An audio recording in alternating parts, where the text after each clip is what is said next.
Hello बच्चों, let's read the question. Assertion: the alternating current lags behind the EMF by a phase angle of pi by 2 when AC flows to an inductor. Reason: the inductive reactance increases as the frequency of AC source increases. पहले assertion check करते हैं. assertion में क्या कह रहे हैं कि हमारे पास इंडक्टर में तो ऑल्टरनेटिंग करंट होता है, वो लैग करता है bye phase angle of pi by 2. ये बिल्कुल करेक्ट है. हमारे पास अगर एक इंडक्टर सर्किट हो, इंडक्टर हो, ये हमने एक एसी सोर्स कनेक्ट कर रखा है. सो जो इसमें ईएमएफ होती है वो लीड करती है करंट को by phase angle of pi by 2. EMF current को लीड करती है, या फिर हम बोले current lags behind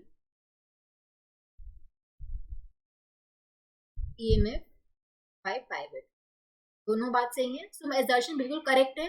Reason: the inductive reactance increases as the frequency of AC source increases. ये भी बिल्कुल ट्रू है. हमारा जो इंडक्टिव रिएक्टेंस होता है वो किसके इक्वल होता है? ओमेगा N2 में L के. अगर हम फ्रीक्वेंसी बढ़ाएंगे, फ्रीक्वेंसी को आप इंक्रीज करोगे तो जो इंडक्टिव रिएक्टेंस है उसकी वैल्यू भी इंक्रीज होगी. तो रीजन भी बिल्कुल ट्रू है. बट यहाँ पे रीजन हमारा कहीं से भी assertion को एक्सप्लेन नहीं कर रहे हैं. ठीक है, दोनों ही हमारे स्टेटमेंट्स बिल्कुल करेक्ट हैं, but reason is not the correct explanation of the assertion. तो बोल सकते हैं option 2 would be the correct answer. assertion is true, reason is true and reason is not the correct explanation for the assertion. I hope आप सबको समझ आया होगा. Thank you so much.